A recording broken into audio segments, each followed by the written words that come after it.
Magic নাকি reality? Champions লিগের শেষ ষোলোতে পিএসজি দেখালো একতরফা দাপট। প্রথম লেগের পর ৩ গোলে এগিয়ে থেকে চেলসির ঘরের মাঠে নামে পিএসজি। ম্যাচ জিততে হলে স্ট্যামফোর্ড ব্রিজের দলটির জন্য আগে শোধ করতে হতো ৩ গোল, সেই সাথে গড়তে হতো জয়ের ব্যবধান।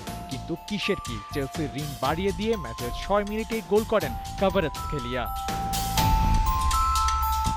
ম্যাচের ১৪ মিনিটে লিড ডাবল করেন বারকোলা। প্রথম লেগে গোল পাওয়া বারকোলা এদিনও পিএসজির জন্য গোল এনে দেন। প্রথমার্ধে আর কোনো গোল না পেলেও চেলসির ঘরের মাঠে এগিয়ে যায় পিএসজি। ২ লেগ মিলিয়ে ৫ গোলের ব্যবধানে তখন এগিয়ে প্যারিস সেন্ট জার্মেই। ম্যাচ থেকে অনেকটা তখন ছিটকেও যায় চেলসি। যদিও ঘরের মাঠে চেলসির আক্রমণ তখনও থেমে থাকেনি, কিন্তু পিএসজির রক্ষণভাগ তা ভালোভাবেই সামলে নিয়েছে।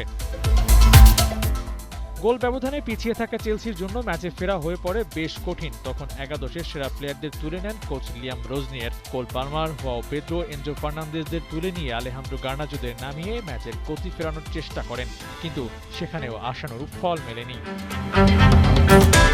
কফিনের শেষ পেরেকটা মারেন সেনি মায়োলুর ৬২ মিনিটের গোলে। দ্বিতীয় অর্ধের একমাত্র গোলেই শেষ হয় ম্যাচ।